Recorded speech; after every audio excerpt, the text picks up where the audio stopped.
Hello everyone, and thanks for taking the time to check out this video. For today's viewer-requested presentation, we are going to continue talking about Chinese SKS pattern carbines and finally address the convoluted topic of commercial versus military production. As I've alluded to in previous videos, this whole distinction is already riddled with myths and misconceptions, and we're finally going to unpack those today. So without further ado, let's get started. This is going to be a lengthy and comprehensive video, so for those with limited time, I'll summarize my opinions right from the start. The distinction between commercial and military arms production is fundamentally misleading because such distinctions carry little significance in a communist country like China, where all means of production are owned by the government. With limited exceptions, the so-called commercial production SKS pattern carbines were made in the same factories using the same specs, parts, and tooling as their military counterparts. As such, Chinese commercial SKS pattern carbines overwhelmingly demonstrate the same rugged utilitarian performance for which the Type 56 carbine is so esteemed. In short, I will, for at least the third time on this channel now, be making a video which pretty much boils down to me saying Chinese SKS production is way better than people tend to give it credit for, and Western gun collectors have a nasty habit of underappreciating Chinese imports until it's too late. It happened with Chinese commercial AKs like Polytech Legends and Mac 90s, and it's still happening with Chinese commercial SKSs. So if that's all you wanted to know, great, and thanks for joining me. But if you want the deeper slice on exactly what a commercial carbine is and how it compares to military production, keep her here because that train is about to leave the station. Before we can have any type of meaningful discussion about Chinese military versus commercial SKS pattern carbines, we first need to establish some working definitions. This might seem redundant and obvious at first, but believe me, these definitions will help us out later. The overwhelming majority of Chinese SKS pattern carbine production is what we can call military production.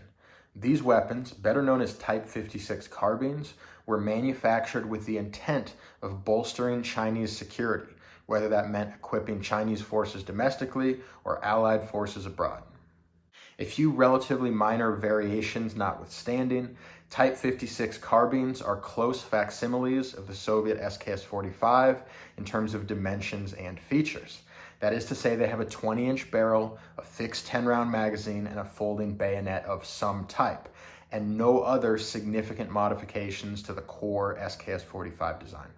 In addition to Type 56 carbines, China did produce a much smaller number of SKS pattern carbines we can call commercial production. These carbines were manufactured or assembled with the intent of being exported to foreign consumer markets, specifically the US, Canadian, and Australian civilian markets. The significant majority of the commercial carbines are what I call commercial conventional carbines. These are commercial carbines which are identical in dimensions, materials, and features to Type 56 carbines. A smaller minority of commercial carbines are what I call commercial non-conventional. These are commercial carbines which are not identical in dimension, material, or features to the Type 56 carbine. These products may have different stock profiles, reduced or extended barrel lengths, extended or reduced capacity fixed magazines, detachable magazines, missing bayonet interfaces, factory installed optics mounting capabilities, or really any feature which significantly departs from the core SKS-45 and Type 56 carbine design. So now that we have these definitions in place, we're just about ready to move on to the good stuff, but I first want to double tap on a couple of key points from those definitions, because again, this is really going to be useful later. Chinese and military production SKS pattern carbines are distinguished by the intent with which they were produced. I said that Chinese military production carbines are manufactured, and commercial production SKS pattern carbines are manufactured or assembled.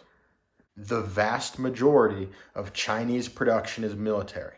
Of the relatively small population of commercial carbines, the vast majority of those are commercial conventional and part for part interchangeable with their military production cousins. Commercial non-conventional production represents an infinitesimally small fraction of total Chinese output. So I've given you some working definitions, and maybe in that last summary, given you a couple of hints as to where I'm going with this. Now let's take those definitions and explain why they don't mean what you might be used to them meaning. This whole idea that we have of there being a significant difference between military and commercial arms production only makes sense in a free market capitalist society. In the United States, for example, most weapons makers are privately owned, profit-driven enterprises, and they compete with other privately owned, profit-driven enterprises for shares of both the civilian and government markets. Now, in the free world, these two markets are very different, not just in terms of the products which they buy, but in terms of how these products and technical data behind them are regulated. Catering to both types of customers often requires companies to establish clearly delineated subdivisions. As an example, FN holds a U.S. government contract to manufacture AR-15 pattern weapons for the United States Armed Forces. FN also owns a U.S.-based subsidiary that manufactures AR-15 pattern weapons for sale to U.S. civilians. This U.S.-based subsidiary is legally prohibited from using the government-owned technical data package which FN uses to manufacture rifles under government contract. Conversely, FN is able to use different materials, components, and assembly methods in their commercial offerings than is specified in the government contract, which can be a pro or a con for civilian consumers. It's a little bit of an odd arrangement, but it's ultimately designed to streamline U.S. defense needs without undermining the free market, and that makes sense. In any case, it creates a very clear trench between military and commercial production, which goes much deeper than production intent. So hopefully that all made sense, but even if it didn't, it's really not a problem because all this buildup is simply to say that none of those dynamics apply to communist China. We can throw all that free market competition stuff out the window because when it comes to weapon production in China, the Chinese Communist Party owns everything. From the technical data to the tooling, the parts, the rifles, the factories, the distributors, and the holding companies. It literally belongs to a single centralized entity. What that means for us is that Chinese commercial SKS pattern carbines did not come from somewhere different than the military rifles did. Sure, the intention behind manufacture changed, and we will address whether or not that mattered in a moment, but nothing else really changed. Everything was made to the same specs, using the same tooling, in the same factories, etc., etc. At the end of the day, it was never State Arsenal, blah, blah, blah, or Norinco that was making these things. It was always the Chinese Communist Party, and that did not change when they broke into the commercial market. In summary, yes, there are Chinese commercial SKS pattern carbines, which we can distinguish from military production Type 56 carbines. However, this distinction does not mean half as much as Westerners might expect it to mean, because China is a communist country and things work different in communist countries. The word work, of course, being used relatively generously in this context. All right, so I've talked a lot about theory so far. Let's take a break and actually look at some commercial carbines and maybe get a better context as to exactly what these things are. So here we see what appears to be at first glance a typical all numbers matching Type 56 carbine. But when we start looking a little more closely, we're going to notice that something isn't quite right here. Right off the bat, we see a lightning cut bolt carrier group and a pin barrel, which is an unusual combination. Doesn't tell us anything immediately, but at the least it should pique our interest. Now we see something really interesting, which is going to be inconsistent wear between components near the muzzle. In fact, the sight base and bayonet interface appear to be pitted and then refurbished, whereas the barrel looks nearly new. So here's when I start to think I know what's going on, so I turn my attention to the milled trigger guard, and what I'm looking for is a conspicuous flat spot on the bottom of the trigger guard, and sure enough, it looks exactly like that. So hopefully you can see how the light is reflecting differently off of that kind of oblong flat spot up there. Also, please disregard the black smudges. I censored my serial numbers. I just probably unnecessary, but I think it's a good habit when on the internet. Just because you're paranoid does not mean they are not out to get you. So now that I've identified the flat spot, I'm now going to turn my attention to the receiver walls, looking for further evidence of grinding, which again I find, as you can see here. So those kind of diagonal, almost look like sanding marks. I mean, that's what they are. It's abrasion.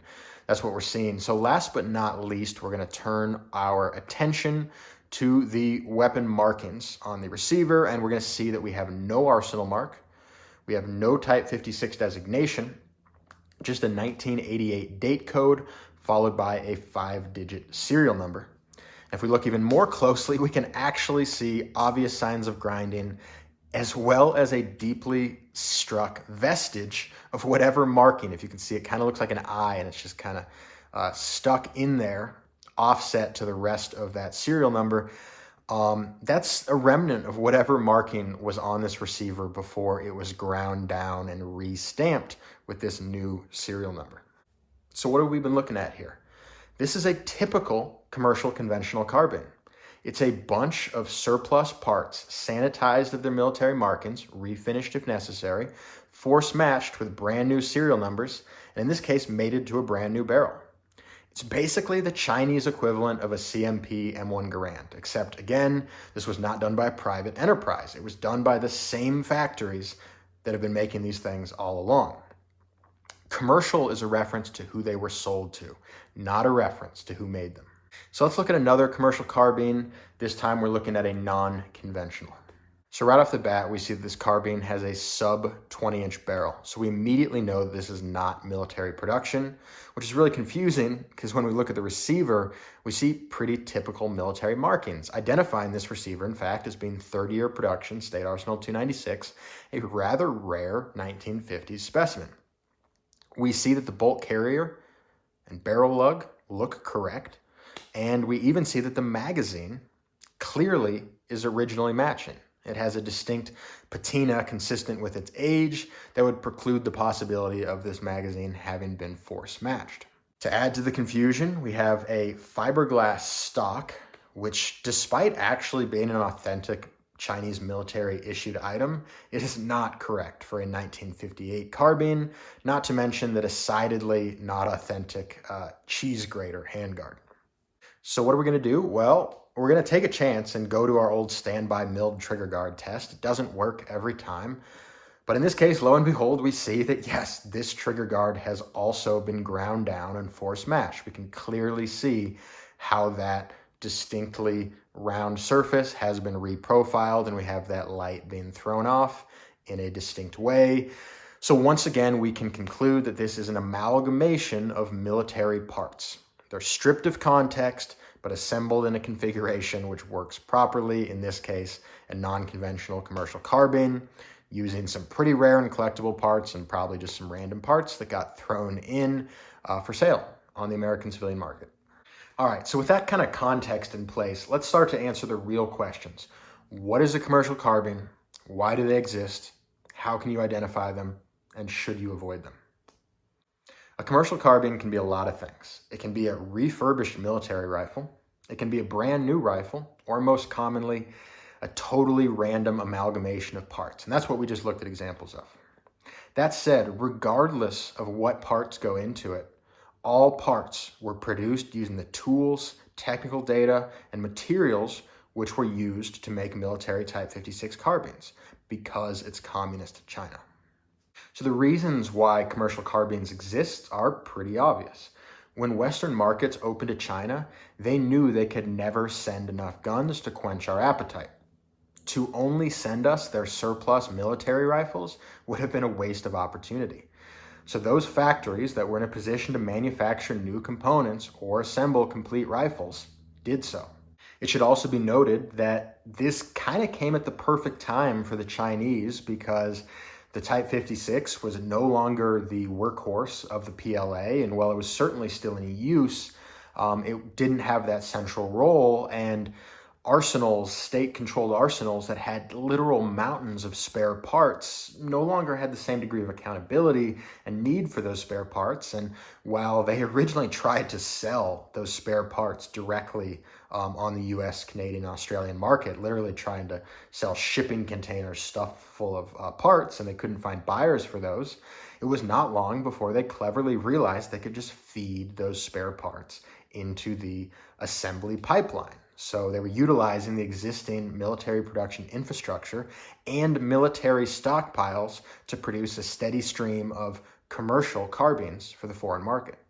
And finally, as for that slim fraction that we call non-conventional carbines, the Chinese largely emulated the craft modifications which they saw American hunters perform into their weapons and offered these features straight from the factory. I consider this to be a bit of a side note or a footnote, a sideshow, a novelty in the greater story of the Chinese Type 56 carbine and the commercial SKS pattern carbines. However, they exist and they're very popular to some people.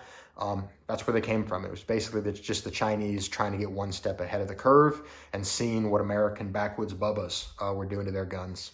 So now to the second to last question, arguably the hardest in this whole video to actually cover, which is how do you identify a commercial carbine versus a Type 56 carbine?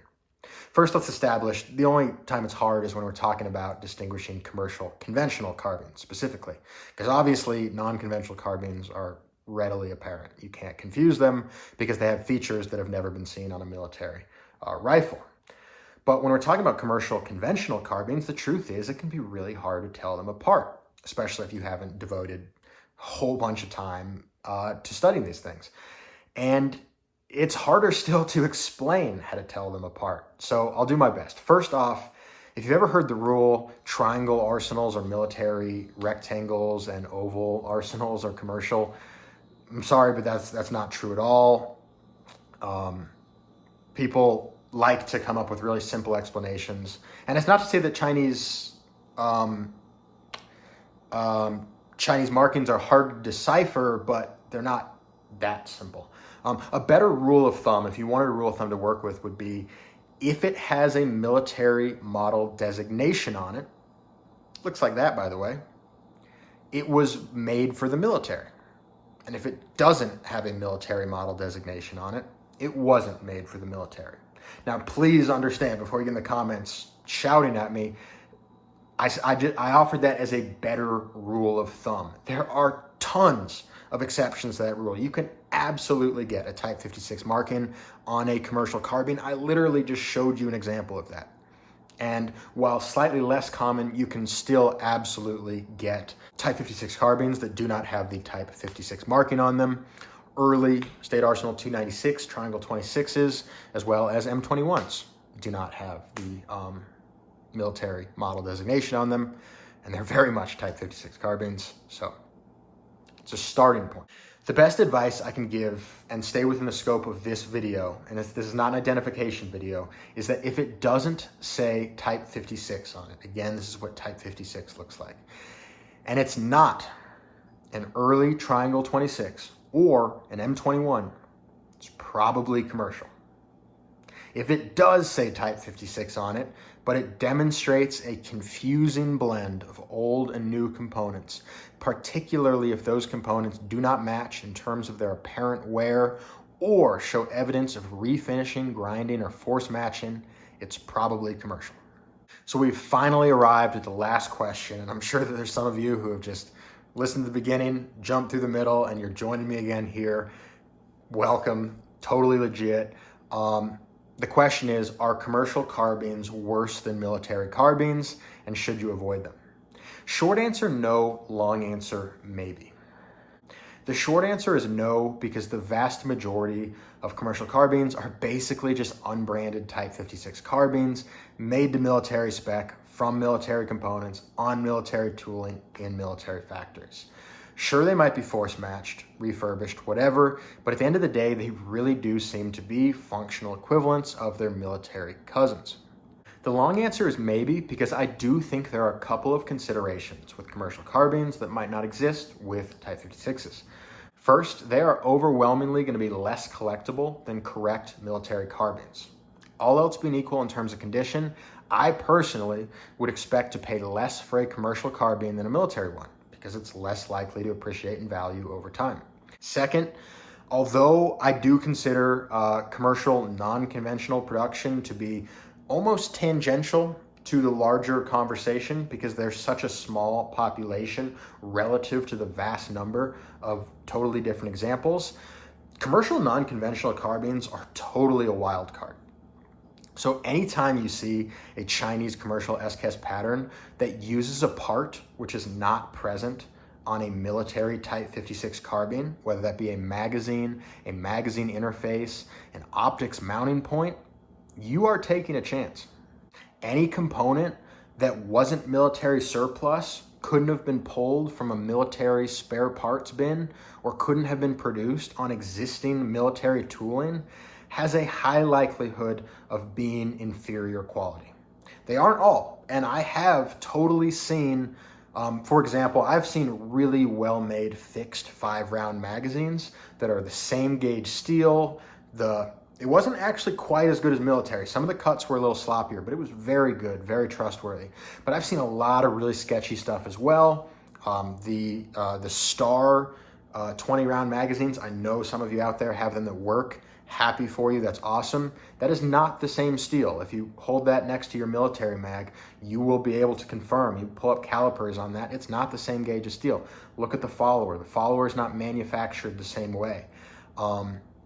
That's one example, but there's tons out there of the SKS-M and the SKS-D. Again, same thing. If you own them and you love them, more power to you. That's not a military design. That's not a Type 63, and that does not have a Type 63 interface. So can they work? Yes. But can you reasonably expect for them to work in the same way that you would reasonably expect a Type 56 carbine to work? No, that's not a reasonable expectation. And outliers are highly collectible. Novelties are highly collectible. So that's perfectly legit, but let's call it what it is. It's not a Type 56 carbine. It's something different. So what I'm really trying to say to prospective buyers is that if you are looking at a Chinese commercial SKS pattern that looks and feels exactly like a Type 56 carbine, a commercial conventional carbine, it will probably perform just like a Type 56 carbine, which is to say that it will be one of the most dependable rifles you could ever own.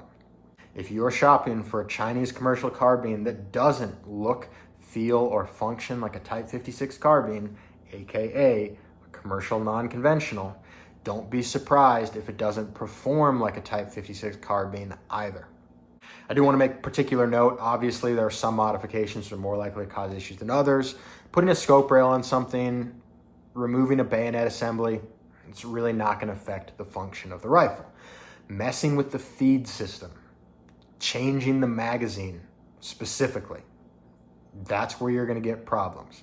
Again, I'm not saying that if you're telling me that your SKS-M, your SKS-D, your 20-round Star magazine feeds perfectly, great, I believe you. You get 100 just like yours together next to 100 commercial conventional or Type 56 carbines, and you look at the failure rates. If you fire 10,000 rounds through each of them, I will bet my collection that there is going to be an enormous discrepancy in failure between Chinese manufactured SKS pattern carbines that use a military production, which includes commercial conventional fixed 10-round magazines, and anything else. It's going to be night and day, I promise you. So that's the video. I'm sure there's more that can be said on this subject, but I feel like this is a good stopping point for now. For those of you who've been asking me to cover this issue, I hope this video helped. I hope it was informative and it was palatable.